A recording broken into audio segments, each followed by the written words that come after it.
If you look at the dates, right, like 396, Eleusis is closed down, decree by the emperor. Once it closes in 396, you must wonder what happened to all these people. Right? I don't think it's a surprise that around 410, Plutarch of Athens starts the last academy.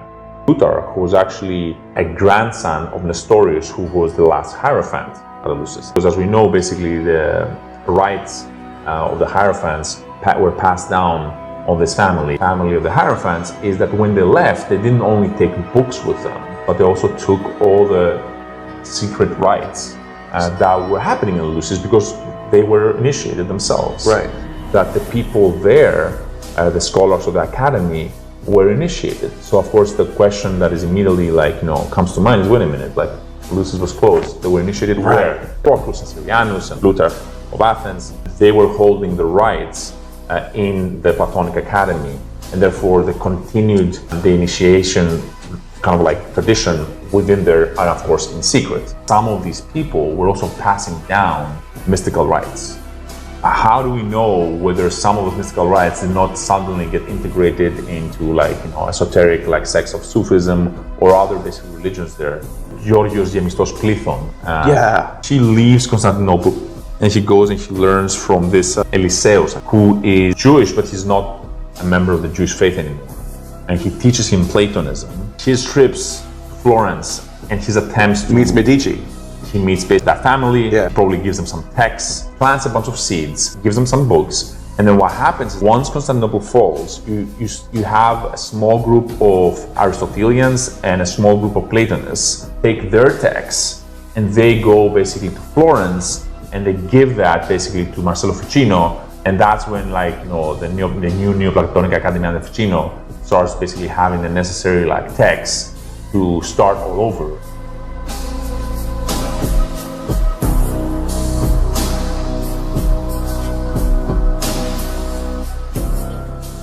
Alexandros Lysios is a philosopher and interdisciplinary experience designer. He holds degrees in philosophy, including a master's from the American College of Greece and the University of Reading. His current research explores how ancient Greek philosophy, as transmitted by the Neoplatonic golden chain and critically engaged through study and practice, can offer guidance to contemporary, existential, and political challenges. In this video, we will discuss what happened to the secret mysteries. Where did they go? Were they underground? Did they disappear forever? Or did they come back and possibly give us the Renaissance? All that and more. Also, be sure to check the links in the description where you can follow Alexandros for more. He has his reflections at numinius.quest, link in the description.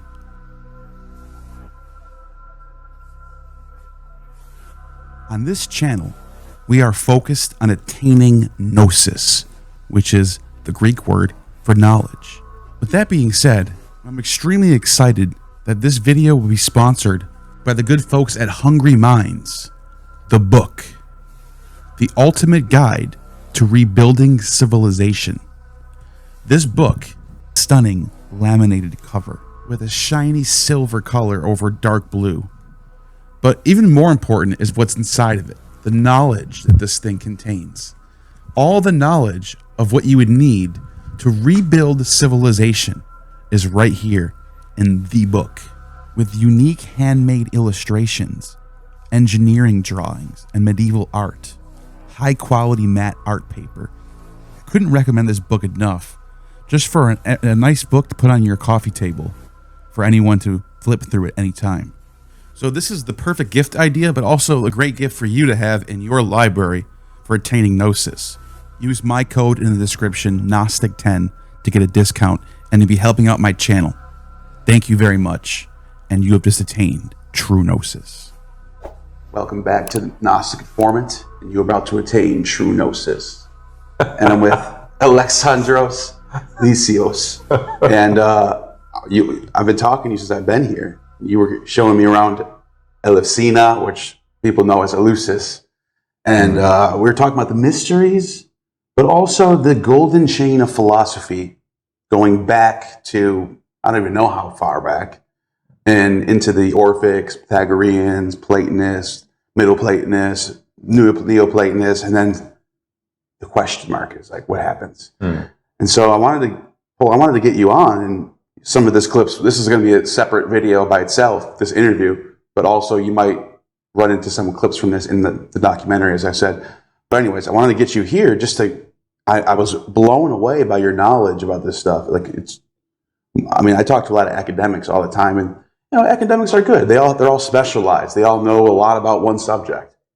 But very few are polymaths. They study broad. They go here, they go there, they know this, they know that. And it's just doing it out of the passion, not for a career, which I think that's someone like you, who I couldn't believe how much you knew about Eleusis. And I just said, before I leave here, I got to get this guy on. So, talking about the mysteries and the golden chain, what happened to the mysteries? What happened to philosophy? That's kind of the questions or topics that I want to get started on. Sure. First of all, I do have to give credit to my academic background as well, because I also did get a bachelor's and master's in philosophy. So it's not as if having that training doesn't help you. Sure. It does help you. It's just that, I had a different vision of philosophy when I went to the academy. And I figured out that was actually a naive vision, because, I grew up in Greece, and therefore I had these ideas of Plato and Aristotle. And I thought that that's what we were going to do at the academy. But I soon realized that that's not what we're doing. And these people, we're not creating philosophers, we're creating scholars. And I'm not saying that scholars don't have value. Right. It's just that's not what I wanted to do. And, that insight goes back quite a bit. I mean, I don't know if you remember, basically, but I think it's in Walden that Henry David Thoreau said that, we do not have philosophers anymore. We only have professors of philosophy, because, now it is admirable to profess, whereas once it was admirable to live, right? Wow. So, that's very true. Yeah, that's basically an insight that was true even back then. That being said, though, thankfully, some academics have started criticizing for quite some time that something is wrong with respect to how philosophy is taught in the academy. And they've started basically reminding people that this is not how philosophy used to be, right? And I'm talking specifically from Pierre Hadot to a person that we both liked, the author Alexandros Lysios. I don't know whether I can pronounce it properly, but great guy. He actually, as you said, wrote a book entitled The Golden Chain. And in that introduction, and that's something that I mentioned to all people, is I think he has the best summary of what philosophy truly was. And I think he took it a level further than Hadot, because Hadot did mention that, philosophy was done in the context of communities, which is something that many people forget. So in other words, philosophers did kind of share a common life. There's quotes basically by philosophers all over that kind of remind us of that. There's one by either Epictetus or Epicurus, I think it's Epictetus, where somebody said something about him that he didn't remember a certain verse by Chrysippus, and he says, I may not remember a verse by Chrysippus, and that's fine, but I would be ashamed if somebody could point a behavior that was not according to his teachings, right? So essentially the idea was that it's not really a matter of remembering texts, it's about putting those texts into life that matter. And that's why Hadot wrote philosophy as a way of life. And if you remember, the subtitle is Spiritual Exercises, to kind of remind us that, these people were exercising to become philosophers, right? It wasn't just we're reading books and so forth, but even reading actually was seen as a spiritual exercise. And we know that why, because Philo of Alexandria lists basically a bunch of exercises that philosophers used to do, and one of them is anagnosis, which, as you know from your Greek, means reading, right? So even reading was considered to be a spiritual exercise if done right. For those who are modern, I want to point out that one of the exercises was called prosochi, which literally means paying attention to the present moment. Of course, many people who live in these times will be reminded of mindfulness and how important it is to basically pay attention to that. And apparently that was an exercise that goes all the way back to antiquity and listed in Philo of Alexandria. So as you see, basically, like, some contemporary academics did start pointing that out, and then Algis came along and Zavinis, as we said earlier, and wrote that introduction. And he said, well, a minute, it's not just community, but these people were also practicing the mystical arts. And he starts basically talking about how these people were not just people who had like moral teachings and so forth, but they went into initiatory basically practices, and that was a key, crucial part of what it meant to be a philosopher. And if you want to connect it to Eleusis, and I don't know if you want to do a pause and ask a question, so no, please let me know. Basically, this is you. I don't know if you can keep going with that. Yeah. I think, but you were just about to say if you want to connect it to Eleusis. Yes, so yeah. let me. But I want to give you some time. Let me continue. Let me continue. But if you do want to connect to Eleusis, we will, because as I was telling you right before we started like this recording, if you look at the dates, right, like 396, Eleusis is closed down by decree by the emperor. It's one of the big topics on my channel is what Theodosius did to the world. Yeah, he shuts down the Olympic Games. He shuts down the mysteries. He quenches the fire of Vesta that was lit for 1,000 years. He shuts down all the funding for all the. So my channel knows very well where you're going in this territory. Yeah, no, that's great. Because once it closes at 396, right, you must wonder what happened to all these people, right? Yeah. I mean, I don't think it's a surprise that around 410, Plutarch of Athens starts the last academy. Now, one thing that I think a lot of people don't know, including myself till a few years ago, is that Plutarch was actually a grandson of Nestorius, who was the last Hierophant at Eleusis. And when I say last Hierophant at Eleusis, I mean at 396. I'm not talking about the Mithraic sort of like Hierophant who was Hilarius, who was killed, right? Yeah, there's a source where the guy says, I think he's one of the last members of the Eumolpid family, where he's like, the mysteries has been taken over by a level 7 potter of the Mithraic mysteries. Yeah. And that's not our religion. That's something else. He was like lamenting this. He was pissed about it. So I'm talking about Nestorius, who was like a member of the family, the Molpide. Yeah. Molpide, I guess in Greek. Yeah. And his grandson was Plutarch of Athens. So why is this important? Because as we know, basically the rights of the Hierophants were passed down on this family. So you had basically the Kirikes and the Molpides. And just to basically be clear, it wasn't a clear succession like in terms of bloodlines. They did basically get together and vote as to who of the family would become the next Hierophant. So it wasn't just like strict hereditary.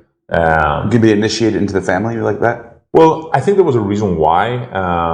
I mean, if you want to kind of like speculate from an occult point of view, if you think about it, like if you are initiated to the highest degree and you're a Hierophant, think about where you would want to be reincarnated if you choose to do so. You would probably want to be reincarnated in a setting and a family that would allow you to continue your work, or if it's your time to continue the work of your karmic group, right? So I think that's probably, what was the reason. Some people may interpret it as, they wanted to control like political power, and I'm sure that, some like worldly considerations played a part as well. Yeah, sort of an aristocratic mentality. But that being said, I think that the important thing to notice is that Plutarch of Last Academy was a descendant of Nestorius. And I can give you the source for that as well, by the way, as to where exactly I found it. There's actually 2 massive volumes by, I think, Cambridge University Press, where it's the prosopography, I think it's called, of antiquity or late antiquity. So it literally has names. So it's a list of names. And whenever this name shows up, it tells you which ancient source mentions that name and what was the context. Yeah. So I literally went back to that and found like all the sources around Nestorius and Plutarch of Athens, and that's when I basically validated that yes, he was basically related by blood, right? Right. So That's fascinating. She opens that school, and we know, like, from Marinus and all the other Marinus, of course, the biographer Proclus, that the people there, the scholars of the academy, were initiated. So, of course, the question that is immediately, like, comes to mind is, wait a minute, like, Lucis was closed. They were initiated where? That's fascinating. Right. So they were initiated in the last Platonic academy. That's the only basically reasonable thing to say, and that's why Proclus and Syrianus and Plutarch of Athens, they were holding the rights in the Platonic academy, and therefore they continued the initiation kind of like tradition within there, and of course in secret, right? So it did continue. And the reason why it matters is because if those people were initiated, that means that when they left at 529, when it was becoming dangerous to actually be a philosopher, and they shut down the schools of philosophy in Athens, kicked them out to Babylon. It's not only that they kicked them out, but like if you read Catherine Nix's book, which is great, by the way, I do recommend it. She writes beautifully, and she mentions how they were starting to arrest philosophers, right? And trying to get information as to where the rest were. So it was becoming really like a dangerous thing to teach philosophy. And I think there's a part that she mentions that Damascus's brother was arrested and tortured, and Damascus at some basically fragment is proud that he didn't give them up. Right? He didn't give other philosophers up, right? So if they're catching philosophers and torturing them, you can understand that there was a reason why they said, okay, we gotta go. We have to leave. But the reason why I mentioned Plutarch, the founder, being part of that family of the Hierophants, is that when they left, they didn't only take books with them, one imagines, but they also took all the secret rites that were happening in Eleusis because they were initiated themselves. Right. What that means, and I don't know if you remember the whole story, but given that you asked, and given this is about the golden chain, I might as well tell you that story. So they leave, right, and they go, as you know, to the court of Hosroi, and there basically they stay there and they're thinking what to do, and they decide to leave there for whatever reason, they didn't feel that the atmosphere was appropriate to what they wanted. But of course, they couldn't go back because they were afraid that if they go back, of course, they would be arrested or whatnot. And what happened, no matter what we say about Hosroi the first, I think was the basically person who was ruling there. Yeah, she did basically put a clause in the peace treaty that he had with the Romans, that if philosophers basically attempt to go back, they should be left alone and not persecuted for their beliefs, and left alone to practice philosophy. Now, that clause allowed some of them to come back, but I think Damascus went back to his hometown, not in Athens. But the story gets interesting with what Simplicius did, right? Simplicius leaves, and he goes to this place called Haran. And I don't know how much you looked into that, but it's the city that's in the Bible, Haran, right? Syria. Yes. But the reason why it's interesting, though, is that's where in the Genesis, that's where Jacob goes and meets his wife, and it's a very ancient place. Yes. What's interesting in our story, though, is that he goes there and he starts a school, right? So it's a school basically that lasts for centuries, and then what happened, and that's what's interesting, is you have some. This is the book basically that's I showed you earlier. It's a Chronicle of the Last Pagans, Harvard University Press, by Pierre Chauvin, I think is his name. I don't know whether the pronunciation was perfect, but he talks about what happened, right? So he goes to Haran, and then what's interesting is that you have people who are travelers and they're passing by that city, right? And they mentioned that, we went to that city and we didn't basically see a lot of Christians, right? So they mentioned this holy pilgrim, Igiria. I don't know how it is in English. You see how it's spelled? Oh yeah, Hegeria. Yeah, and so she says that after a certain holiday, a celebration, everybody disappeared once it was night, everybody went back to their hermitage in the city. Other than a few priests and monks that lived there, I didn't find a single Christian. They were all pagans, right? So in Syria? In Haran. Wow, because that's you think Syria is like that's ground zero. According to the Book of Acts, that's where the name Christianoi comes from. Well, so like you'd think there'd be a lot of Christians, but he comes there and it's just pagans. And that's 318 to 384, right? Wow. So from Galatia to Jerusalem and then to Haran, right? So we have like sources that talk about this. It makes me think of Lucian's De Assyria. It makes it reminds you that part of the world is very linked to these mysteries. And well, I mean, it appears so. And then what happens basically is that, and that's where it gets interesting, right? So because 9th century, a famous founder of the school of Baghdad, I don't know whether my pronunciation will be good, Thabit ibn Qura, I guess, who was from Haran, right? He basically declares that his city was never, as his own words, as a quote, direct quote, was never infected from the deception of Nazareth. That's obviously Christianity, which is another indication that Haran didn't have a lot of Christians. And then in 1946, another traveler, Al-Masudi, she went there and he saw a gathering place of the Sabines, a Syriac inscription with the words of Plato, right? He who knows its nature can become like divine. Wow. So we know that this is very, not just it's a very like Gnostic, a rumor. Yeah, right? it's a very Gnostic phrase too. And I think in another book which I read, the reason why it was in that basically gathering place is because apparently, like in the Quran, there's a few people of the books, right, of the book. But the one that has the least information are in Greek it's Saveon. I don't know whether it's called Sabines. Sabines, they're Sabines. Yeah, they're people of the book. Yeah, so that's they're mentioned in the Quran. You're right. There was not any sort of information about them. So in the other book that I think I read, the neo-Platonic philosophers there, basically decided to call themselves that, so as to be basically a protected people of the book, because they didn't know what the Sabines were all about anyway, right? Yeah. So that's why you see here that inscription was at the temple of the Sabines. So they basically probably clothed themselves with that faith, right, in order to get some protection. But when you look at the inscriptions, they were Platonic, right? Yeah. And that's an ancient source, by the way, and the references are in that book. It's important to mention, right, that when he goes to Baghdad, that person from Haran, he's the founder of the House of Wisdom, and the first translations of the ancient Greek text to Arabic start, right?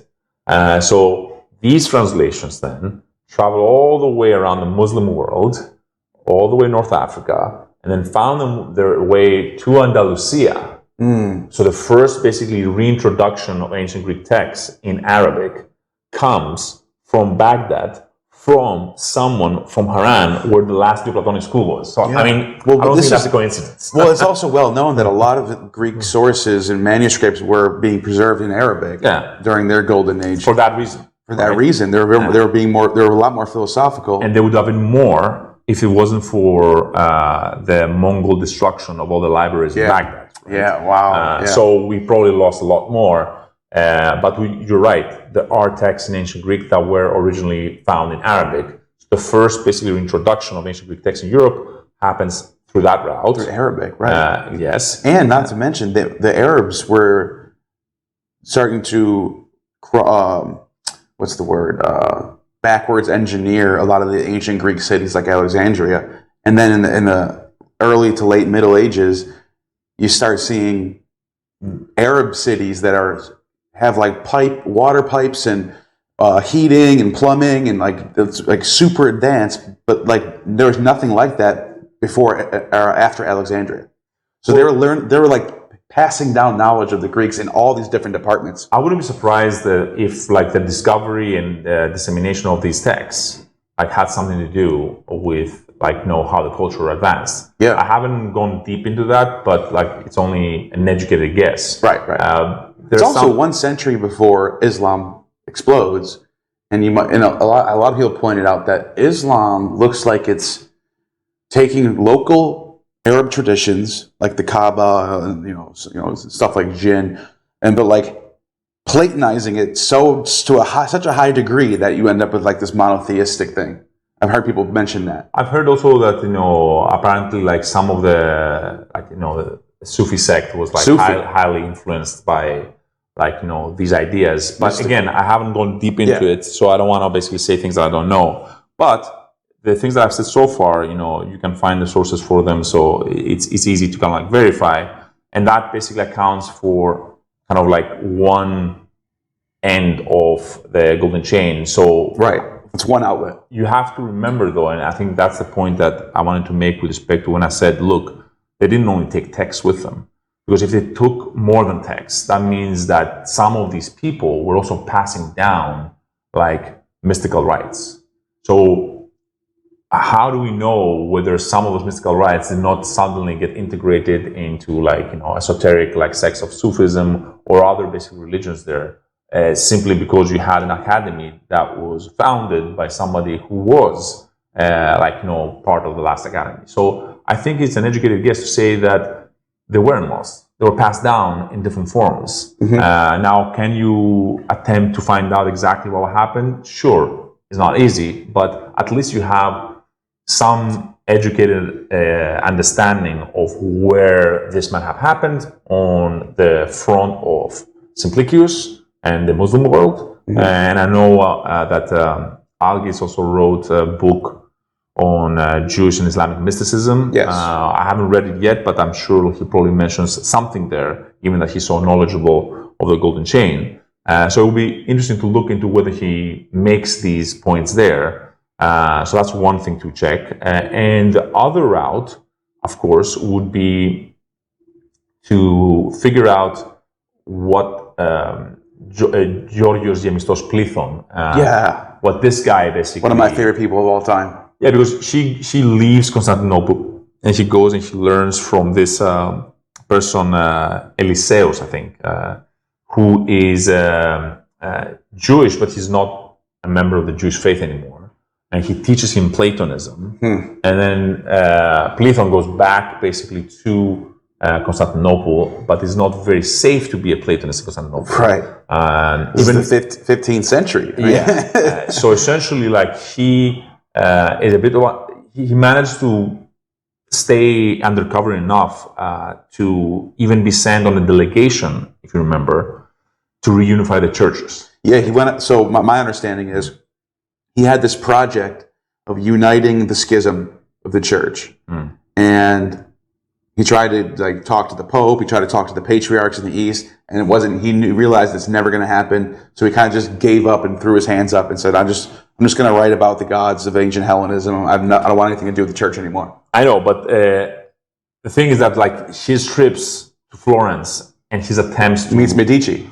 He meets basically that family, and he probably gives them some texts. He probably I'm not sure about whether he also met Ficino, but he ends up starting the Platonic Academy, which I think gives us the real Renaissance. Well, what happens basically is this: he plants a bunch of seeds, convinces them to start gives them some books, convinces them to start translating them, and then what happens is that once Constantinople falls, obviously Plithon dies just a year. The year before. Exactly. Yeah. Once Constantinople falls, you have a small group of Aristotelians and a small group of Platonists. The Aristotelians decide to stay in the Ottoman Empire, if I remember correctly. Wow. But the Platonists, having heard that he basically started something in Florence, take their texts and they go basically to Florence and they give that basically to Marcello Ficino. And that's when the new Neoplatonic Academy under Ficino starts basically having the necessary texts to start all over. So all these texts from Constantinople end up basically in Italy, and pretty much that becomes part of the Renaissance, right? The rediscovery of ancient texts. And then you have the Nomoi of Platon, which is preserved by Medici.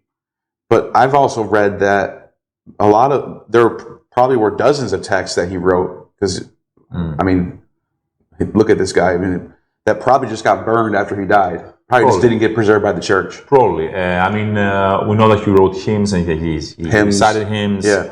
I have that work that you mentioned in Greek, the laws. Greek. Yeah. So there's very strange doctrines in there. Like he talks about Poseidon being the son of Zeus. I don't know if you remember that. There's some strange things in there, and I'm wondering if he's relating to some sort of different outlet of the mysteries that I haven't heard of. I don't know. Definitely worth looking at. Yeah. The interesting thing, though, is that that's the second reintroduction of ancient Greek texts into Europe. The one was from Andalusia. The other one was from like Florence, and essentially now we have like whatever we have pretty much probably got from those two sources. Yeah. So and him and his wife, apparently from the book that I read about him, were Atticizers. So they would try to bring back ancient Attic pronunciation, and then them two together would speak Attic Greek to each other. They're like really into the ancient. They were really trying to bring back ancient Greek stuff. The question that I have, and I haven't found an answer to it myself. So if anyone on who listens or like if you know yourself, is I don't know whether like when he learned what he learned, like how much of like mystical knowledge was imparted to him, was it just text, right? What happened? Because from the Simplicus route, you can see how it would have been easy for also mystical rites to be passed down. Right? Yeah, because you're closer. Was literally like part of the academy, right? But I don't know. But this is centuries beyond. What a difficult time it would have been to try to reconstruct this stuff with no internet, libraries that were only once in every city. Well, there is difficult. There is a noetic network happening. I mean, like people think that synchronicity is a new concept. It's not. There's a whole book by Ioannis Lysios, I think, which is not a modern guy. That like wrote on the concept of diosimias, right? I mean, the etymology of the word is like signs of Zeus, technically. If you remember, like Zeus is the great seer. His son Apollo basically being also, of course, a seer, but he learned it from his father. Right. So the ancient Greek word for synchronicity would be diosimia. The reason why I say this basically is because, if the Platonic universe and the Golden Chains cosmology is correct, which starts all the way like from Orpheus, Pythagoras, Plato, neo-platonism, then that means basically that souls do return to this like plane, and as they return, the process of anamnesis happens through various means. So what that means is that you cannot kill like certain things. They're always basically going to be there because they are in immaterial form. And if that's the case, then even us have the ability, if we so develop it, either through natural means or through great effort, to recover things through our own analysis. Now that sounds kind of like metaphysical, cultish, whatnot, but the truth remains that there's many cosmologies out there, and I think the best way for you to decide which one is like closer to the truth is to try to adopt some of these cosmologies yourself, try to live with it, and see how the world responds. Well, even some of these early Christian sects held to the doctrine of metempsychosis as well. I know the Carpocratians did. There's a few other ones. And you have the idea of John the Baptist coming back, or Elijah coming back as John the Baptist. That sounds like metempsychosis right there. And I don't even think metempsychosis is necessarily contradicts the idea of some sort of Eleusis realm or Hades realm, because there can be other realms that souls or whatever could travel to and temporarily be there until something happens where people need to be moved. Like, it doesn't necessarily have to be contradictory. There's no contradiction at all. I mean, like a mystical interpretation of basically the going back to Eleusis of the story of Demeter and Kori, right, Persephone, is, and here I have to give credit to like Maria Maragou, and her book basically did mention a number of things that I found fascinating. It has been translated to English, so if you guys want to find it, you can just look for it. I don't remember how the title got translated. It was probably got translated as The Mystery of Eleusis. But yeah, just search for Maria Maragou and you can find her website and buy from there. But in it, basically, she has some interesting things to suggest. Like, for example, the word that gets translated as like Olvios. Olvios basically is the ancient Greek word, and then that's basically translated usually in the literature as blessed, right? Blessings? Blessed. Oh, really? That's what Orpheus' name is? Olvios, yeah. Oh, wow. Now, what does that mean, like that word etymologically speaking, right? Now, one thing that has to be said is that, and that's something that hasn't really made it that much to the English-speaking literature, at least not to my knowledge, is that the Greek language has a very interesting characteristic, right? Its words basically are composed of other words. Right. And usually very mechanical. The words, if you practice etymology, you can tell what they serve as instructions on how to enact the concept itself. Like one that, so going back to Olvios, right? So one etymological, basically, analysis of it, and you have like this famous quote that is repeated in Maragou's book and other books. I think it was attributed both to Epicurus and Antisthenes, but the quote is the same, is that αρχή σοφίας ονομάτων επίσκεψης. So that means basically the beginning of wisdom lies in the examination of names, right? If we analyze basically the word Olvios, basically one etymological analysis would be that it means oli vi. So Olvios from olon, and vios. Vios specifically is not just life, right? It's an adopted lifestyle because for life you have like a zoe, right? So that's why we have the Pythagorean vios or the Platonic vios. So it's basically someone who purposely adopts a certain kind of lifestyle. One of the goals of the mysteries is to become an Olvios, right? So etymological analysis of that word is comes from olos or oli and vios. As we said, vios basically an adopted lifestyle. For example, the Pythagorean vios is one that is a lifestyle that has adopted the Pythagorean principles. So what that means, oli vi, olos or oli vi, it means basically someone who has completed all their lives, right? In other words, he has completed their cycle of incarnation, and now he's blessed because he's no longer subject. Attaining like a level of apotheosis. Yes. So, for example, like as you probably have heard, one of the sort of like etymological analysis or meanings of the word Persephone is basically she who brings and kills over and over, right? Φέρει και φωνεύει, right? So if that's the case, like she is a symbol of the process of reincarnation. Yeah. And the whole point of the Sin and she's the queen of Hades too. Yes. Which is where the souls are going. Recycled. Yeah. And so from that perspective, basically, the Sin and Mysteries are not just like agrarian rights that have to do with basically the seasons. Right. Sure, on a certain exoteric level, that's a level of it, right? But on an esoteric level, basically has to do with the cycle of incarnation and achieving, basically completing all your lives, and having done so, like being able to exit sort of like the cycle of incarnations and become what I think like Proclus named as a kataschiesi demon. In other words, analogous to a daimon who is at a higher level of development. Whoa! So in that case, basically, if that is the sort of meaning of the mysteries, then that means that like those who went through the mysteries got an understanding of a life after death, the cycle of birth and return, and therefore that kind of knowledge equipped them to have a better death. Don't forget that Plato basically says that philosophy is meleti thanatou, which means the study of death, and therefore, like your whole life, you're preparing to die because that's the great initiation.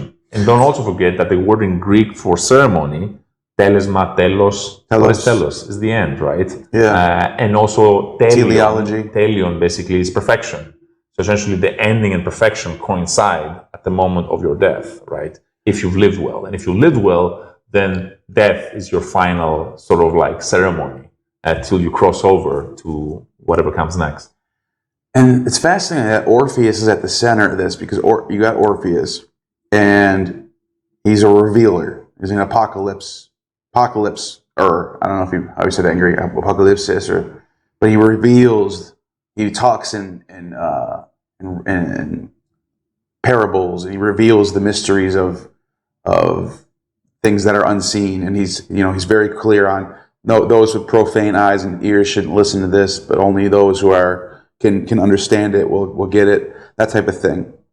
Which is, and then according to Strabo, I'm reading about Strabo, he's saying that Orpheus came from Thrace and taught the mysteries to the Attics, and then him and Musaeus traveled together to Phrygia, taught them the Phrygians, and then Phrygian mysteries comes out of that. And he's like, the Thracians and the Phrygians are all the same, but it's just different, whatever. But he's basically saying Orpheus is like the guy who brought all this to everybody.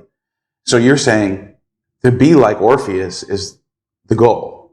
So you're trying to, is it about becoming one who reveals the mysteries or one who keeps them secret? Because he's a revealer. Well, the thing is that, like, as we said, to connect to the golden chain, like the golden chain supposedly starts, if I'm not mistaken, even further. Like, I think he also mentioned Solon, if I'm not mistaken. Yeah. Right? And primarily because he went to Egypt and talked to the priests there, right? Yep, Atlantis. But definitely, like, Solon, like Orpheus, and then, like, Pythagoras played and so forth. So I think that what is being said there is that certain things were revealed to Orpheus, who he, depending on who to believe, obviously you have the Orphic hymns. Now we know that even though they were discovered like in a codex of the 14th century, usually those things were copied over and over. Yeah. So it doesn't mean that the ones we discovered are like written are from the 14th century. It's just that manuscripts are. Right, there could be a layer in there that does go back to of course, and we know that because different ancient writers refer to them. Right, and the way they're written is pretty ancient style Greek too. The reason why I mention this is because if you study the Orphic hymns, there's a lot of like depth in there with respect to what it is that they say and so forth, and many people have written about them. So, of course, they're not easy to read or they're not easy to understand. So one of the things that has to be said about like Greek mythology is that it's not just like stories, like fanciful stories. They have many layers, and depending on the level of understanding that you have, different meanings are revealed. Now we do know, and I don't remember the source, but I can find that out if you want, that there are some indications that etymology was even practiced like in the mysteries. And so was essentially some kind of sacred drama. I think the sacred drama stuff is from Clement of Alexandria, if I'm not mistaken. These are the Christians basically that went through some kind of mystery process and then they become Christians, right? So they didn't feel bound to reveal certain things. So we know some things about the mysteries from them. Now, how reliable these are, we can't really tell because, given that they changed faiths, maybe they added stuff there that wasn't there. Right, So we have to take things with a grain of salt. Yeah. But to people who say we don't know nothing about the mysteries, that's just not true. Like, we know a lot of things about the mysteries. Sure, we don't know everything, but there's some stuff that there's fragments that tell us fragments here and there. We do know, like, if you actually Demosthenes gives us a little chunk about things that were said. I think the shouts, Ya, Ewa, Eva, Evi. Yeah, so we have a lot of things, but obviously we don't have some book that says this is everything that happened there. But from here and there, you can piece things together. Even Plutarch, for example, at some point was charged for like revealing too much of his tragedies. So, there's stuff that would come out every now and then. We can do the best.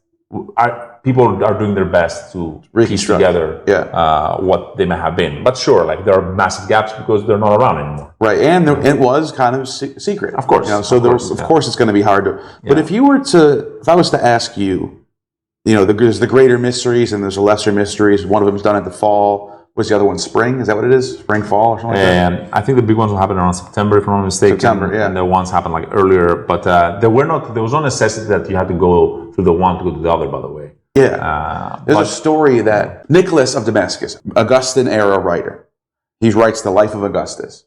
And in that story, in that text, there's a story of Indians traveling all the way from India to get to the greater mysteries while it's in season. And it talks about Augustus beating them. and they brought Augustus all these gifts and like tigers and perfumes and all the stuff from India.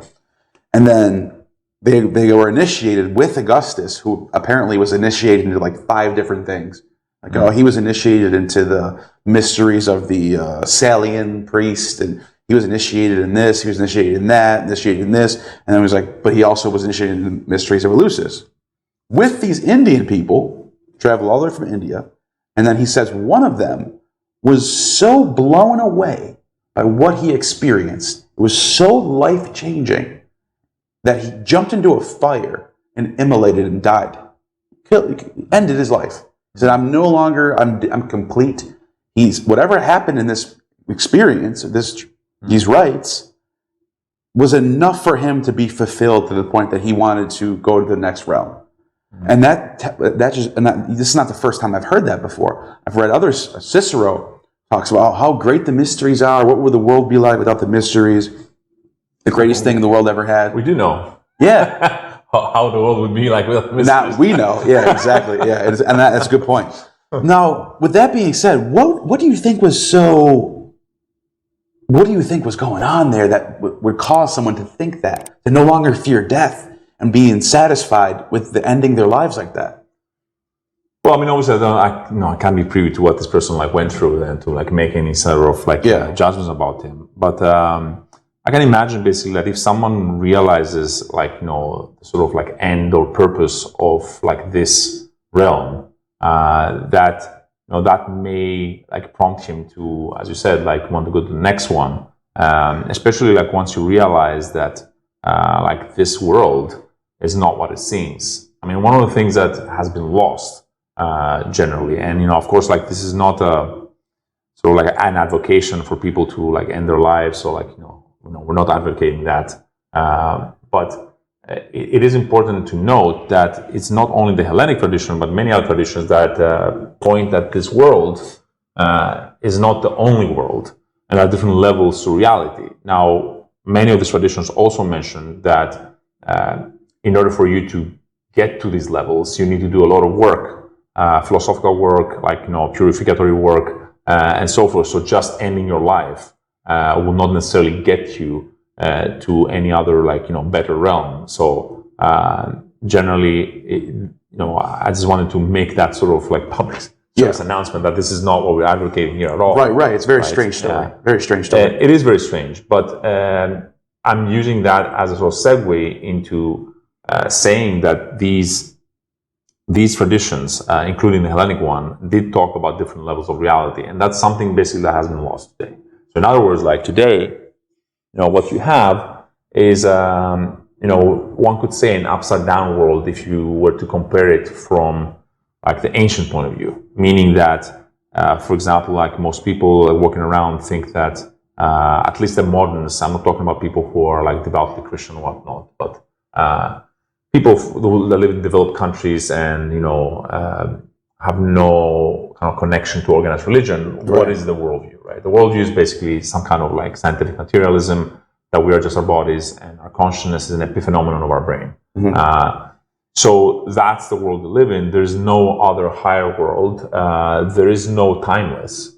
And essentially, we are just these animals who have developed these extra abilities for our own survival, right? This is not the ancient Hellenic sort of viewpoint. And of course, one could say, well, there were many different philosophers who didn't all share the same viewpoints. There are philosophers in ancient Greece that did not adopt what I'm about to say, but I'm going to keep it along the sort of golden chain, series of philosophers, and not other ones, right? So if you were a member of the golden chain or that kind of philosopher, you would basically believe that the world is divided on many levels, right? So you have the physical world, and then you have basically the world of the soul, and then you have the world of the nous, and then you have the ultimate beginning, the en erathon, as the neo-platonists would call it.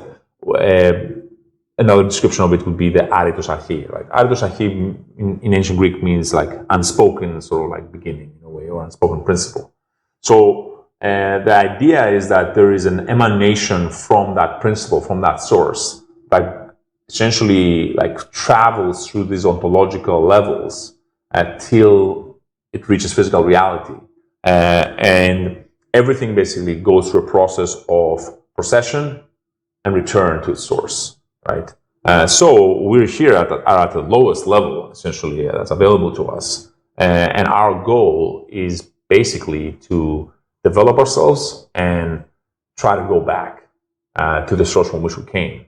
That means that the process of the mysteries were a process that reminded you of the divine origin that you have within, and helps you along your way, like an epiphany to return, right? Yeah. So, and obviously, because we know that not everybody who got initiated were of the same like level, spiritually speaking, even though, like, you know, from what I remember, like they got together into groups of initiates that spent like a number of time, I think 3 years before they even went to Eleusis. There were mystagogues that basically helped people on how to prepare.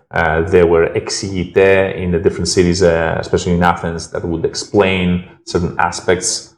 So they would prepare you, and you were part of a group that got initiated together. So this process, despite people going through it together, I'm sure did not have the same effect on each individual initiate. Some initiates maybe understood more than others, and therefore, basically, when they did go through the mysteries, certain things that were revealed to them or their own experiences led them to different heights of spiritual understanding. And as a result, some of them may have reached a point where they realized basically, you know, the purpose of their lives, and maybe that this was their last incarnation. They became Olvi, or maybe they became knowledgeable enough to know what's going on and therefore not be afraid of death. Yeah. And once you're not afraid of death, you can understand that a very peculiar thing happens.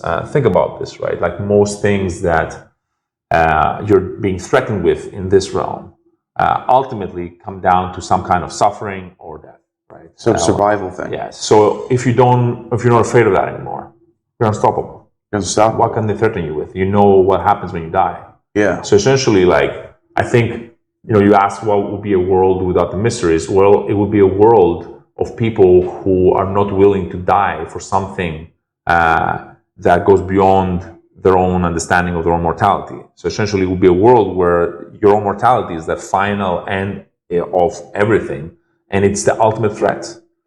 Once that threat is taken away, then you have fearless people who are dangerous to all regimes. So once you basically have states or, you know, times or ages where mysteries occur and people are no longer afraid to die, then they are free to live on principle. Yeah. And to die on principle. It is a freedom beyond anything you can comprehend. Yeah, and I think that's a reason for considering, like, you know, bringing them back. Do you think Christianity sort of plays on that with the whole faith aspect? You have faith, you have eternal life. Do you think this is sort of like a more watered down attempt to do that, where you're initiated in Christ through your faith, maybe you got baptized, maybe you took Eucharist, but now you're saved, and it's like there's like this wow. And sometimes you see Christians that are just saved and they're like in ecstasy. You can see it. I've met people like this. Yeah, you know. So what do you think this? Because it's so, like, I think the mysteries didn't just die out. I think it inspires modern religion in that sense. Of course it did. I mean, we know this, and like there's books about it. Like, you know, case in point, the one that we're like, you know, discussing recently, like, you know, the immortality key, and like, you know, it talked about how some Dionysian mysteries kind of like got carried over to Christian mysteries in southern Italy. I think that's where he pinpoints the transfer happened. But, you know, I mean, if you look at the mythology and iconography of like Jesus and Dionysus, I mean, like, it's so similar. That's very, yeah. I mean, come on. Well, that brings me to another interesting point, because these philosophers who are getting initiated into their line of philosophical thinking, for example, Proclus calls a philosopher a Bacchus. And now, when we look at the Gospel of John, for example, and you see the imitations of Bacchus, he's not the Bacchus that you find in Euripides. He doesn't have maenads around him. He's not holding a thyrsus. He's not drinking. They're not in ecstasy. But he's more of a philosophical, cynic, stoic type of thinker. He's very reserved. He's sober. But that is the Bacchus philosopher that you get in the Platonists. And I'm wondering, because a lot of people will say, what do you mean Jesus and Dionysus? They're opposites. But not if you look at the late antiquity Bacchus philosopher type.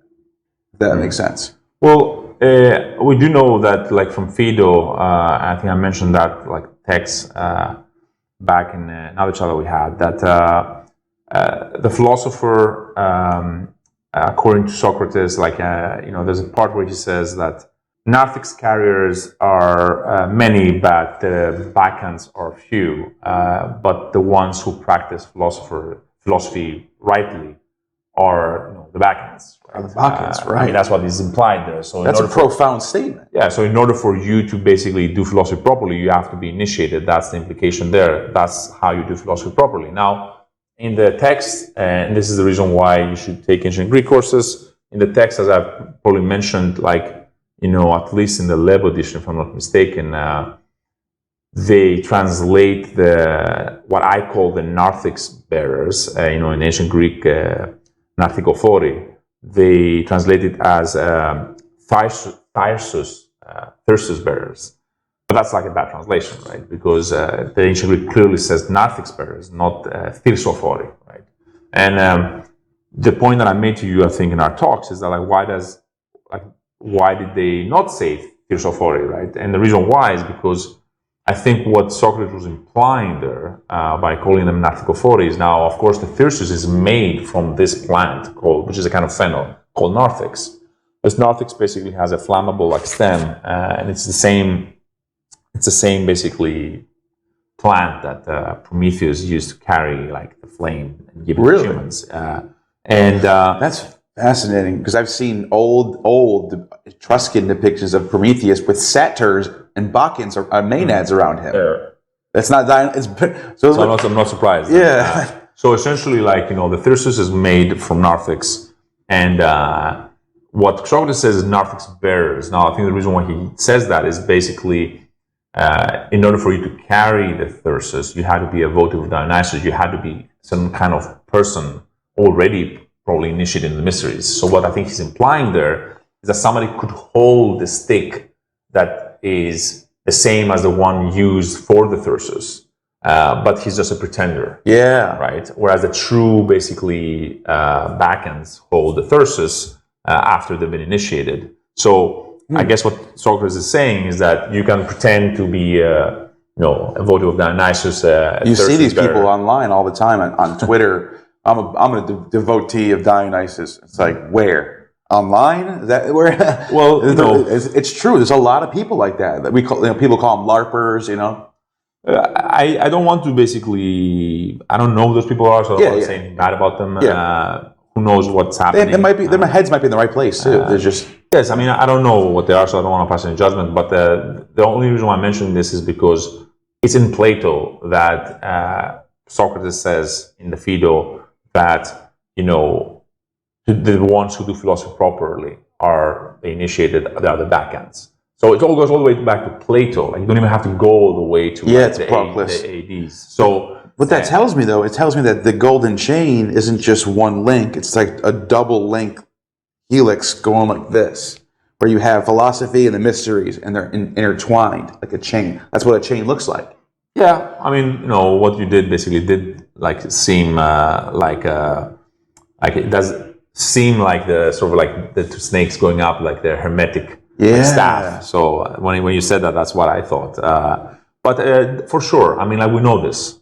This is not something difficult to discover yourself. It's just that it has been forgotten and not mentioned. Like when I started philosophy, knowledge told me that, hey, like in order for you to practice philosophy properly, you have to be initiated in the mysteries. No, Right. it didn't.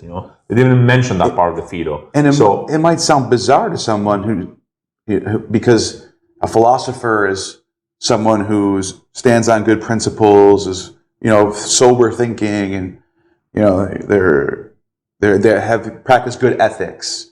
And someone might look at a Bach and think, well, that person's raving and going through ecstatic frenzy out in the wild, half naked, doing orgies.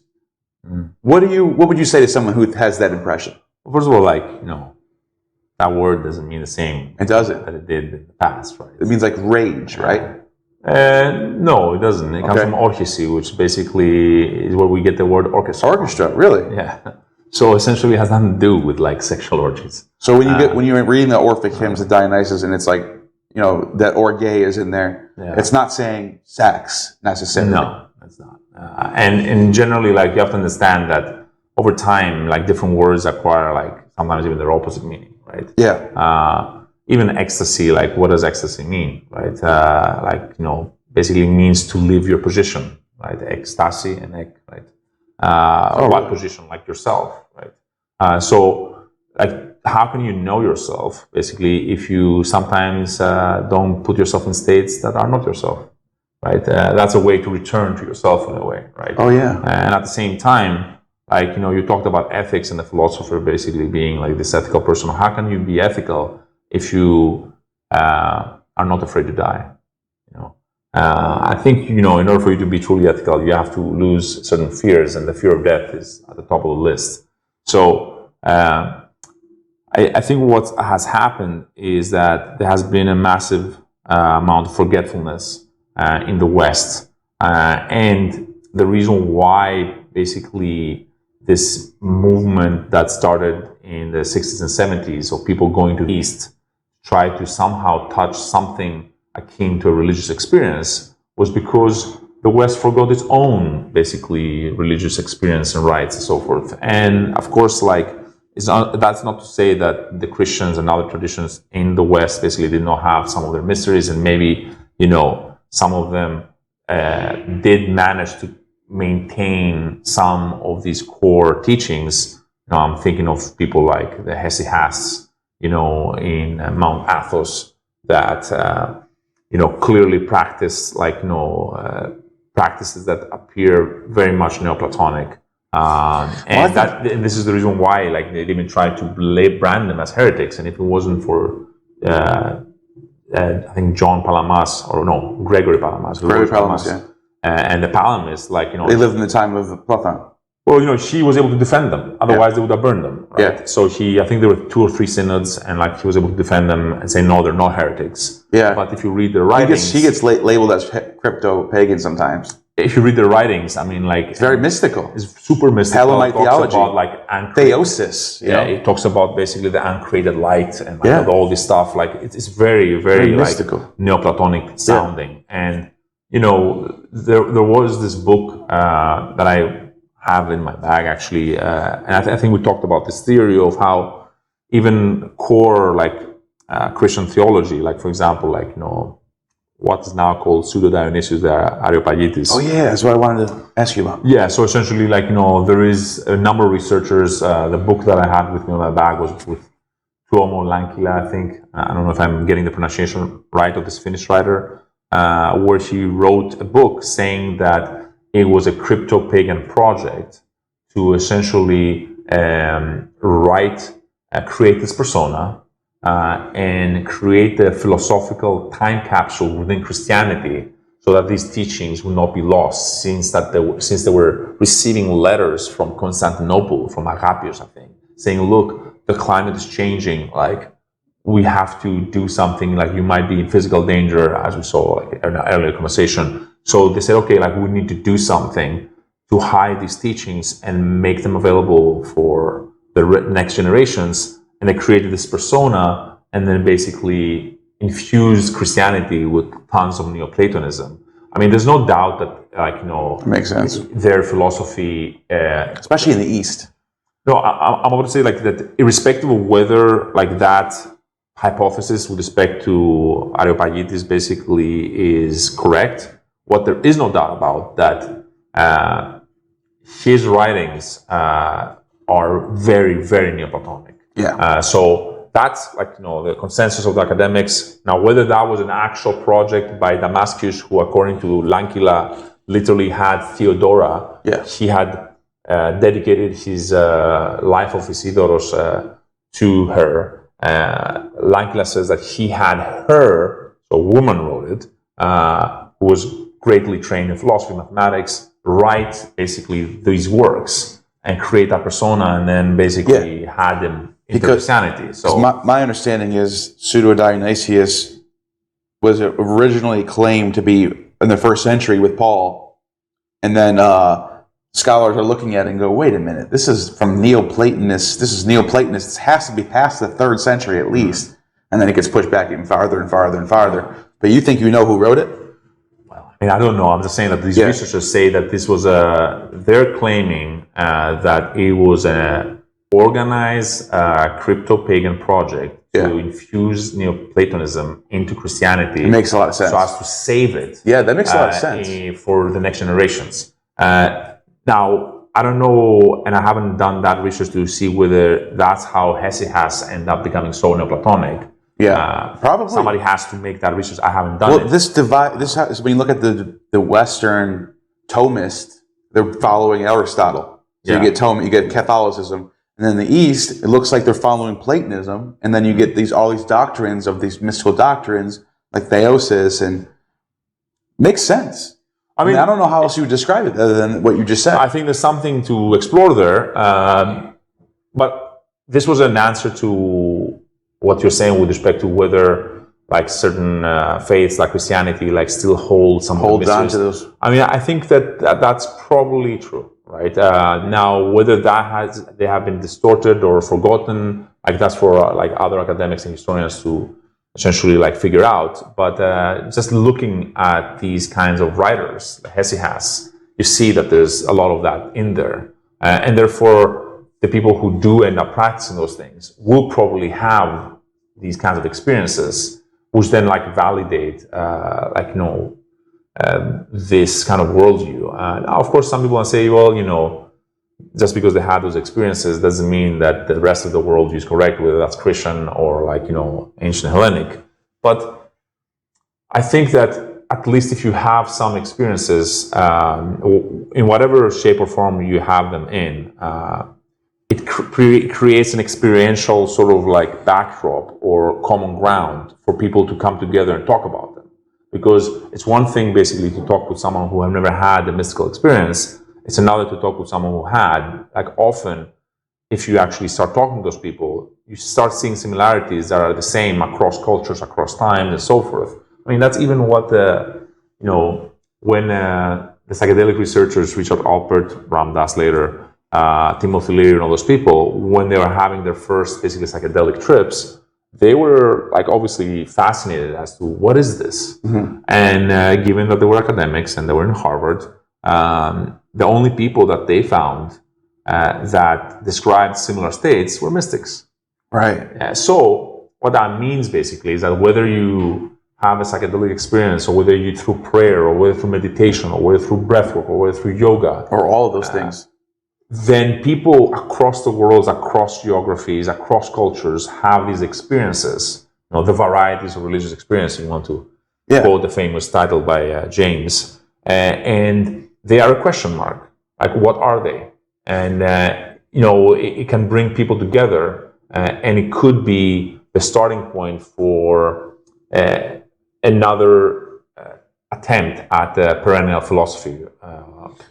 Yeah, and that because when we look back at these ancient rites, they all had in common different ways of getting, like the kukeon was made with barley, is it barley, something like that? Yeah, they do have one recipe, but I don't know whether that's like what it was. But and then you look at like Indians have soma, and that's with milk, and there's the haoma drink with the Persians, but probably a whole different recipe. But they all have different recipes, but the end goal was similar, is that they're creating a sort of psychoactive substance to bring people into a certain state. And I'm wondering if in the modern times, this is what is needed to sort of spark this revolution of people going back to ancient rites. Well, there's an interesting documentary called The Sunshine Makers, which was the story of these people who I think in the 60s and 70s discovered LSD. And their thought was that, the only thing we need to do is we just need to create massive quantities of this material and spread it to as many people as possible. People should see this documentary and see the ending where they said, "Oh, we were wrong. It was a bad idea." So what I'm saying basically is that to think that just having these substances would be the solution is a mistake. Sure. Because the person who coined the term, who was not ancient Greek, but was someone much later, psychedelics, right? He did use two words two ancient Greek words to make that word, psyche and the law, which is to reveal. That's why by the way, the island of Delos comes from the same verb. Yeah. Why? Because of course Apollo, the sun god, that's where he's born. The light, birth of born, exactly. Yeah. It reveals, right, through the sun. So, what do the composite word means? What, right? That which reveals the soul. It doesn't mean that which advances the soul further. Which means that if you do take those things, and if you do, please read as much as you can, and know that they're illegal in some places, and consult as many people as possible. Ideally, take them under controlled conditions, setting, specialists, doctors. I think that's what the ancients were doing. I don't think everyone was. You can just buy Kukion in the market. No. I think Kukion was only in Eleusis. Well, I think provided that hypothesis is correct, they had created an entire institution that created a very controlled experience that was supervised by people who knew what they were doing, right? Right. So they took it very seriously if that hypothesis is correct, right? Because obviously there are some people who believe that there were no psychoactives taken at the mysteries. But if there were, then you see the seriousness that was there for people to guide people through that experience, and therefore basically not just randomly distributed. But the reason why I mentioned the etymology of the word psychedelics is that they're not like aspirin, right? In other words, even aspirin basically sometimes has different effects on different people, but overall when it comes to certain drugs, if you take a certain dosage, you'll have certain effects, right? When it comes to psychedelics, that's not the case. Two people can get exactly the same dose and have completely different experiences, right? Because it reveals the soul of the person who's taking it.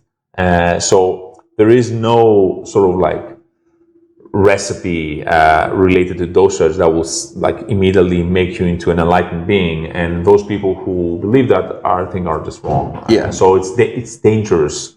That's true. From a certain point of view to just be irresponsible and just say yes, if we all have psychedelics who right. Yeah, I agree with that. So we have to be very careful and not be responsible. But that doesn't mean that, of course, that under the right under the right circumstances and with the proper frameworks, they can be very powerful in either generating visions or healings. I mean, there's so much research right now out there after the past 10 years or even more that show that there can be beneficial effects, both spiritually and health-wise. So, that's what we're being led to believe by not only the world's traditions that have been using those medicines for quite some time, but also recent science and research.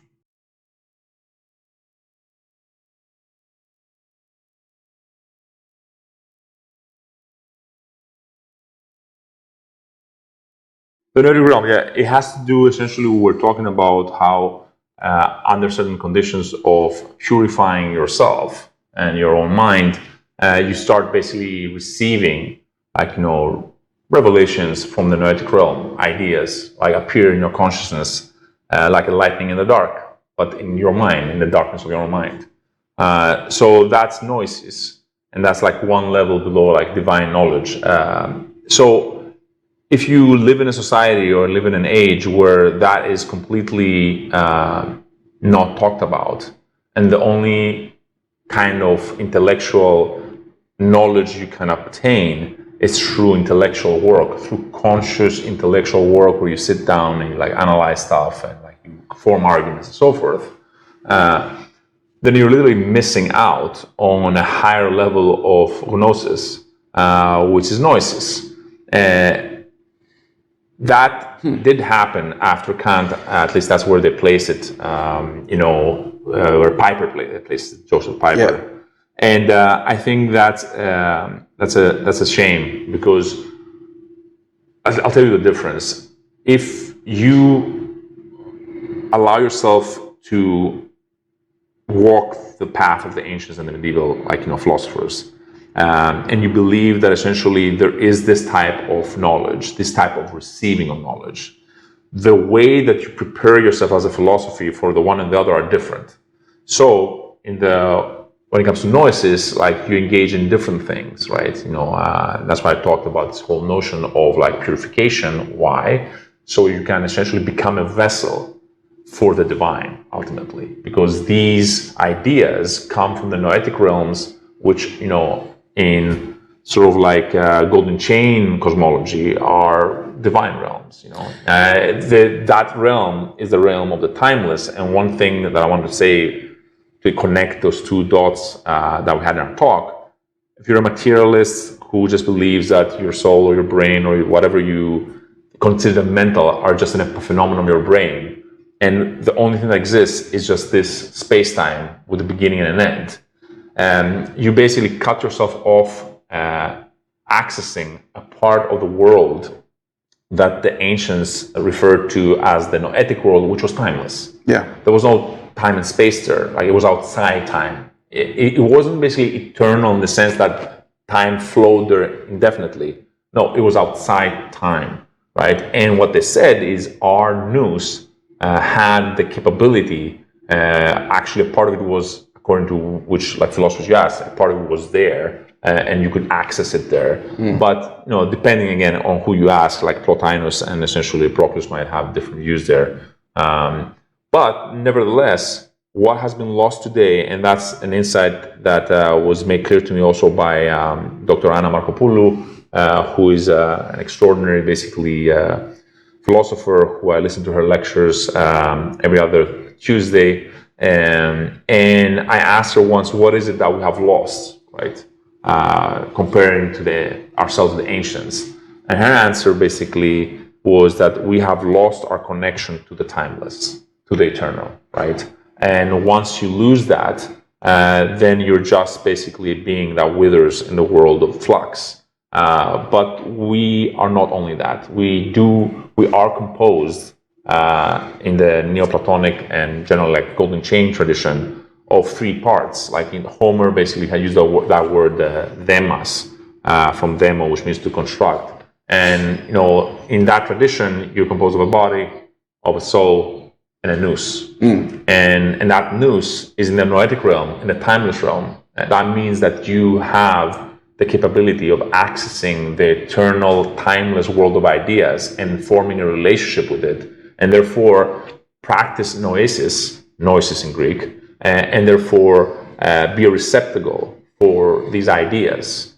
So the moment you have a world that has excommunicated the world of ideas, you start losing out even the possibility of practicing the very practices that will connect you to it, because you don't think it exists. Yeah. Right. So it's a major basically loss, and I think that's definitely worth remembering.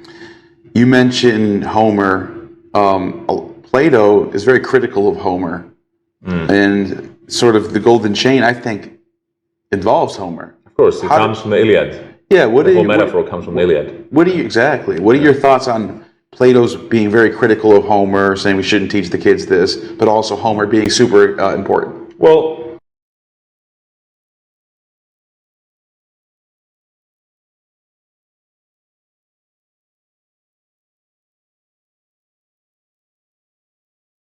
so why was Plato so critical of Homer, and yet Homer is so crucial to the golden chain?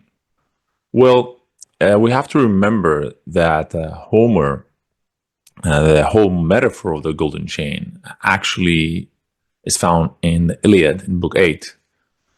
In there, basically, Zeus boasts to the other gods that not even a golden chain, if all the gods pulled together, could drag him down, symbolizing kind of like his absolute power and sovereignty.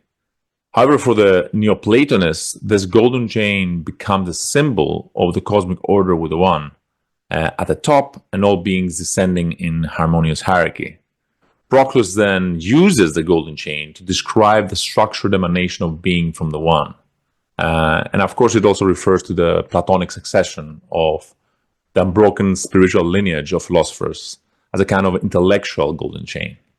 In other words, each divine principle generates a series of beings linked back to itself, forming an unbroken golden chain. So that's basically the importance of Homer with respect to the golden chain metaphor. Now, why was Plato critical of Homer?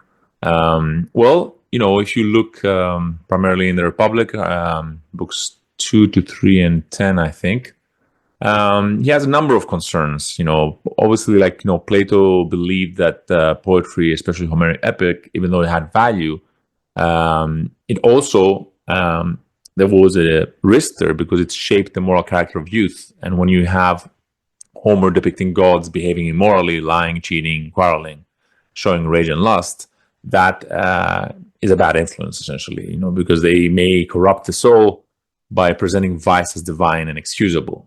So essentially that was what he feared, that imitation of Homeric heroes could distort ethical development. So that was one criticism. The second one had to do with kind of like an epistemological point, truth versus imitation.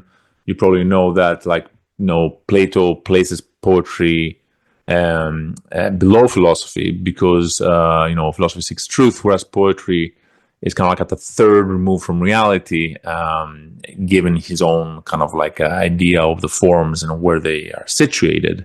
So essentially, the poets deal with appearances, not essences, and potentially can be misleading rather than enlightening. And now we have to remember here that that isn't uniform across Plato, especially given that in Ion, another dialogue, he mentions that sometimes poets can, in a state of divine madness, can come into a direct apprehension of the forms. So Plato does basically recognize that it is possible for poets to receive basically, and kind of like a sort of illumination of the forms through divine inspiration. So that definitely is in there in the Platonic corpus. Third criticism, basically, it has to do with how poetry sometimes arouses and indulges in irrational parts of the soul. Homer sometimes stirs pity, fear, anger, and Plato believed that proper education should strengthen the logos, the rational part of the soul, and not the thymos, which is the spirit part of the soul, or the appetitive part of the soul, what in Greek we call epithymia or desire. So that was another criticism. And he did say basically if poetry would exist in the ideal city, it should basically promote the good of the city and not undermine sort of civic duty by glorifying revenge or encouraging disobedience to the laws. So that was another fear that Plato had with respect to the role of poetry. He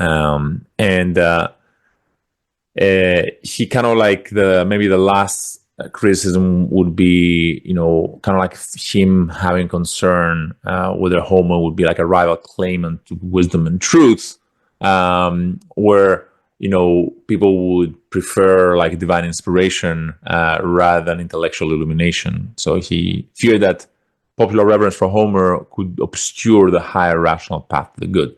So that's basically Plato, and why he had concerns with respect to Homer, despite him obviously respecting him. Now, once you move to further philosophers, especially that of the Golden Chain, you see how Homer becomes much more important. And essentially, many of the Neoplatonists start arguing that Homer is not to be seen as Plato talks about him, especially in those criticisms. And there's another way of seeing him allegorically. So if we start with Porphyry, obviously he wrote a treatise on the Cave of the Nymphs that's about it takes place in the Odyssey, and he interprets basically the Cave of the Nymphs in that work as an allegory of the cosmos and the soul. So you already have some Neoplatonists starting to interpret things allegorically. Then if we move later to Hermias and Syrianus, Hermias would interpret Homer in the context of Platonic metaphysics.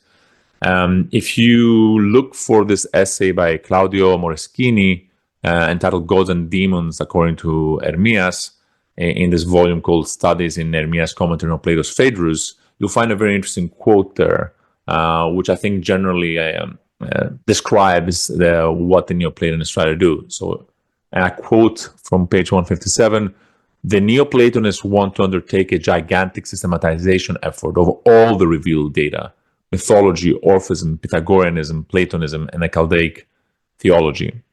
The Neoplatonic exegetical method, therefore, will be able to find Platonism in any mythological, Chaldaic, or philosophical text, but also, on the contrary, with an almost inconceivable and unlikely tour de force of rediscovering in any part of the argumentation of Plato's Parmenides the various classes of the gods of the Oracula Chaldaica, the Chaldaic Chaldean oracles." That's the end of this quote. So you can see how essentially this kind of systematization effort would lead them to, of course, reinterpret Homer as well. Now, Proclus's teacher, Syrianus, linked Homeric theology with the Chaldean oracles and Orphic myth and developed a system of symbolic theology. If you want to look deeper into that, you can look at this thesis by Christina Panayota Manolea called The Homeric Tradition in Syrianus, which is very interesting. And now, of course, moving on to Proclus, who, as I said, was a student of Syrianus, he defends Homer against Plato in his commentary on Plato's Republic, especially in books 5 and 6. Basically, when discussing Plato's critique of Homer, Proclus defends him by interpreting his tales as symbolic representations of divine and psychic realities. So in Proclus, Homer is seen as a symbolist, encoding theological truths. For example, the Battle of the Gods in Iliad reflects divine processions and cosmic orders. Odysseus' journey is read allegorically as a soul's return to the divine source, which is kind of similar to Porphyry in a way.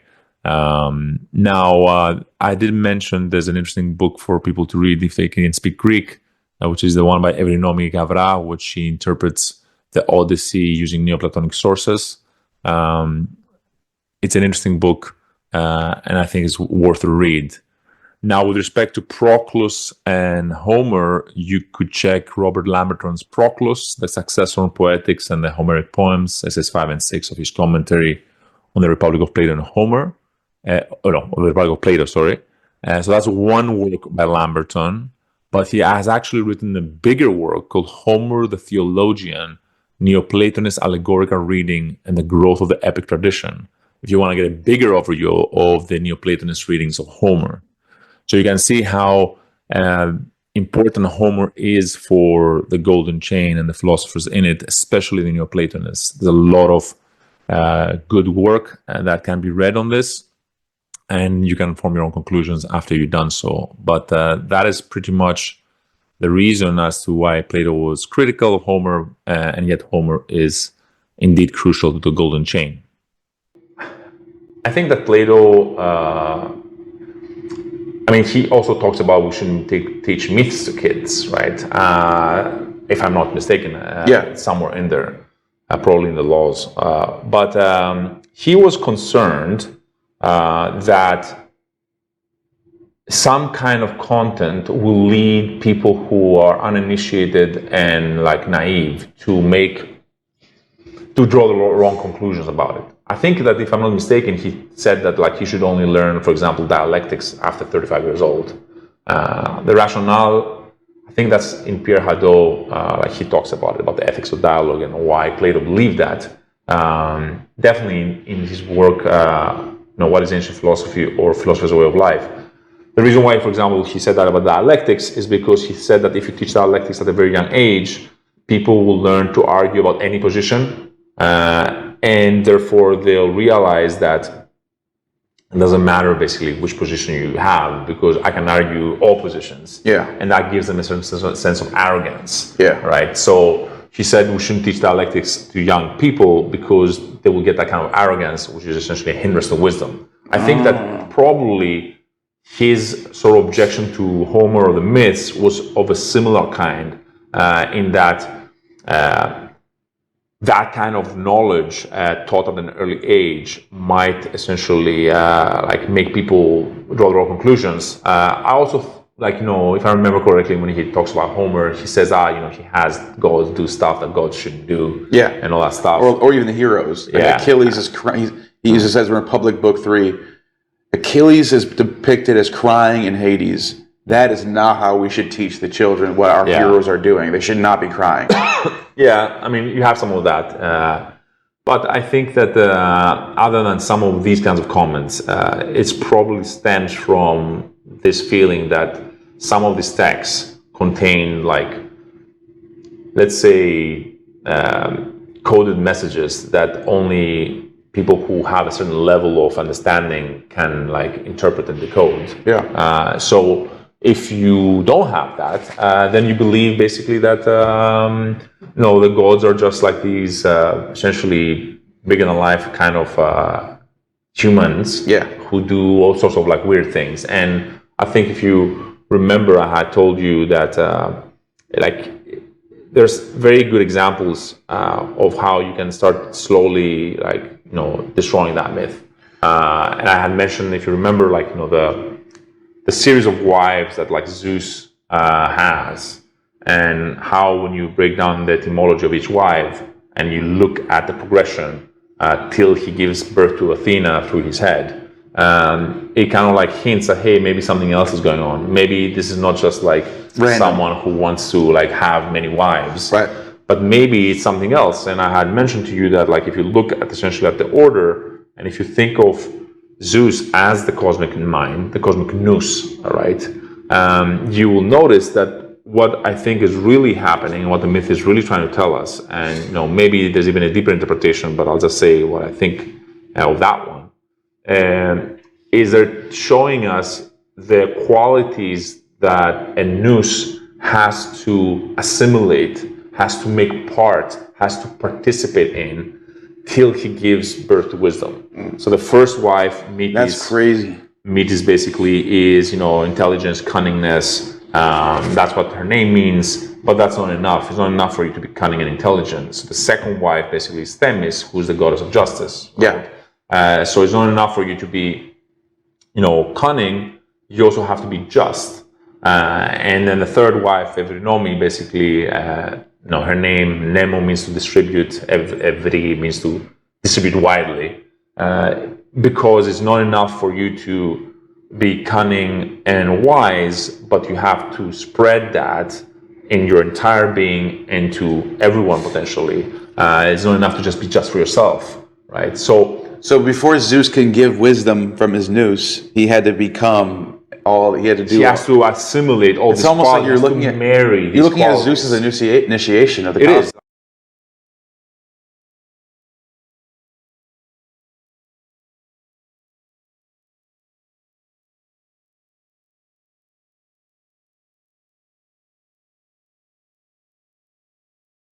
Now I want to move to make a small comment with respect to what people see when they enter the site at Eleusis. And you will see that there are some temples and that are dedicated to Father Poseidon and Artemis.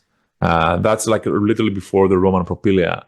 So the question is, why are they there, and what is the symbolism related to it? So, different researchers have different interpretations about this. Maria Maragou in her noteworthy book about the Lysian mysteries, which has been translated to English, by the way, if you want to check it out, mentions that it deals with a reference to a potential myth around Poseidon being the father of Artemis with Demeter. But I take a different view with respect to this. I believe the reason why he's called Father Poseidon is because Poseidon was the father of Eumolpos. And as you know, the main family that consisted of the Hierophants in Eleusis were the Eumolpidae. And I think this is why Poseidon is like named as a father there. But from a symbolic point of view, and this is, I think, where things tend to get interesting, one way to ask, like, why is Poseidon and Artemis there, right? So here's basically one take of mine with respect to that. So as you probably know, in Eleusis, one of the most important aspects of symbolism have to do with, of course, wheat. In Greek, wheat is solsitos, right? That's the word for it. And if you go to the etymological dictionary by Vazdekis, you'll see that sitos is actually connected with sio, which means to shake. Now, this is interesting because, of course, as we know, Poseidon is called the earth shaker. And of course, you know, Demeter is connected with the earth since she symbolizes the vitality and connected with agriculture. So in some ways, you know, we're at Demeter's side, which is connected to the earth. And here you have Poseidon who shakes the earth, right? And its products, one could say. So the shaking has to do with the process of making bread. What I mean by that, so you probably know that, like, you know, making bread involves a process of taking the wheat and going through threshing and winnowing. Now, the winnowing process is the one that involves shaking, because after the wheat has been gone through threshing and has been like beat, then basically you take the result. And what the winnowing would do is you would usually sometimes take the wheat and throw them, shake them and throw them into the air. And then the wind would basically take the wheat, because it was lighter, the chaff, and separate the wheat from the chaff. Now, there's a lot of symbolism in there. First of all, like, spiritual purification involves an amount of threshing and winnowing, where, like, we are beat by the sort of waves of inner turbulence and crisis. Poseidon connected with both the waves and generally emotional turbulence. That's also in Maragu's book. She makes that association. And the first process has to do with that threshing that all of us go through when we try to purify ourselves. But then, after basically receiving that threshing, we are shaken and thrown into the air so that the wind, and this is interesting if you speak Greek, because obviously wind in Greek is connected with spirit, comes from the word pneo and pneuma. They both refer to both spirit and wind. So in some sense, it is spirit that removes the chaff from the wheat. So you can see how in the very process of like, you know, making bread, you have this symbolism of the wind, you know, aka spirit, removing the chaff from the wheat in the process of winnowing. And then, given that the chaff is, like, you know, lighter and is blown apart from the heavier seeds. So that's basically the connection with shaking and with essentially the wind and spirit. But there's a further connection with Poseidon there, because, you know, once you continue the process, first of all, you have to slightly moisten the wheat seeds after the wheat and the chaff is separated, and you use water for that. And you also add water to the flour after you crush essentially the wheat seeds. and in order to form dough. So essentially, water is like a crucial element in that process of making bread. So if you connect that also that the main purification for the greater mysteries happen at the sea in Faliro, then you see how essentially the process of Poseidon, the goal of Poseidon, is connected both with the purification through the sea and also with the making of bread. Now, I want to point out that you have like many seeds and also a multiplicity that are then basically put together and crushed and become one. So you go from many to the one. It's another symbol there. And then once that happens, something is added to the flour that makes it rise. So there's an agent, yeast, to essentially create a transformation that causes rising before it's basically put into the oven in order to essentially be baked into the fire. So what you have here is you have a process of cleansing that involves both shaking and water associated with Poseidon. And then you have an agent that makes it rise. And the reason why I talk about rising is because the process of purification leads from cleansing to virtue. And why am I mentioning virtue? Because the Greek word for bread, especially the kind of bread that was potentially used in Eleusis in the kistes, in the baskets, is called artos. And artos is a word that is connected, of course, to Artemis. Etymologically, it's connected to artio in ancient Greek, which means something that takes a lot of preparation to essentially complete, and potentially to artios, which means complete, or perfect, or whole.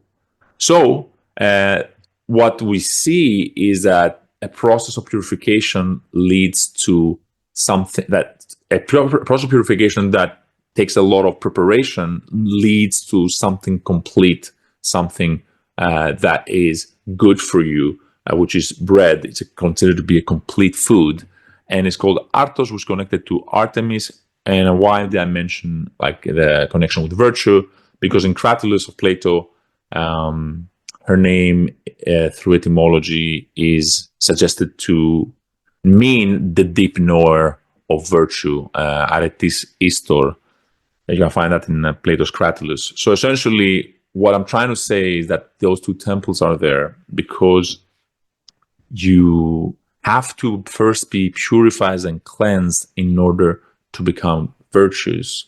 And it's not a surprise that the sacrifice that is sacrificed there, the kind of sacrifice, is a pig, which is associated with the emotive, appetitive part of our soul. So that essentially sacrifice is symbolic that you have to sacrifice, that lower part of yourself in service to something higher. I've read that these sacrifices, after the sacrifice happened, which happened, I think, they were burned, the remains were put with seeds and then buried into the ground, which is essentially another sort of reference to Demeter, where the cycle of birth and rebirth is even basically accorded to the sacrificial animal. So essentially, if I'm not mistaken, they even washed their pigs in the sea before taking them to be sacrificed. But that is the ritual symbol as to why they would sacrifice these animals to Artemis, to virtue. So you sacrifice your lower part for your higher part connected to virtue after you have been cleansed through Poseidon in that process of separating your own chaff from your own wheat through the wind, through spirit.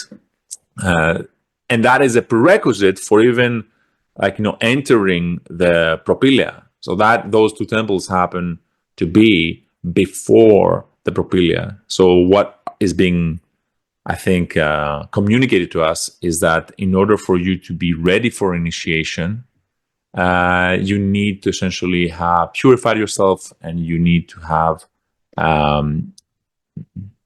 been heading or being like, going towards virtues, becoming a virtuous soul. The last thing I'll mention with respect to Artemis is the fact that Artemis has an adjective called limnea, which means of the lake. Now, why does she have that? Because as Poseidon is associated with waves and inner emotional turbulence, I will remind that Odysseus, throughout his whole journey to return to Ithaca, is basically hounded by Poseidon. The symbol there being that you have to purify yourself and your own emotions in order to actually get to the island of the light, the Phaeakis, right?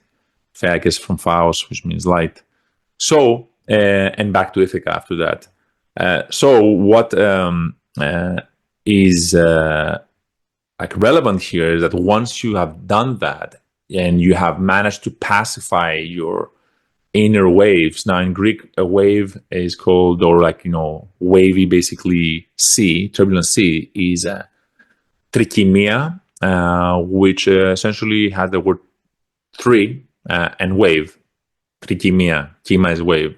I think that might be a reference to the three parts of the soul, and how essentially when you are in inner turbulence, those three parts are in inner turbulence, right? And what you're supposed to do is you're supposed to essentially put them in right order and turn a wavy sea into a lake. And once that happens, only then can you see deep into yourself, and only then can the light that is reflected from the one can be accurately reflected on that still lake that you become through virtue. So essentially there is a precondition for you to become calm if the light of the one is to be accurately reflected in your heart. So that, I think, is another indication of why Artemis is there and why she has this adjective. And it may also be mentioned that Dionysus also has that adjective, Dionysos Limneos, because after the process of initiation, which of course Dionysus plays a large role as Iacchos in the Eleusinian Mysteries, you achieve that inner tranquility and serenity that allows you to reflect the light of the one into your soul and heart. So I think that is worth considering with respect to why the temples of Poseidon and Artemis are positioned right before the Propylaea. Hope you found this useful, and thank you for listening.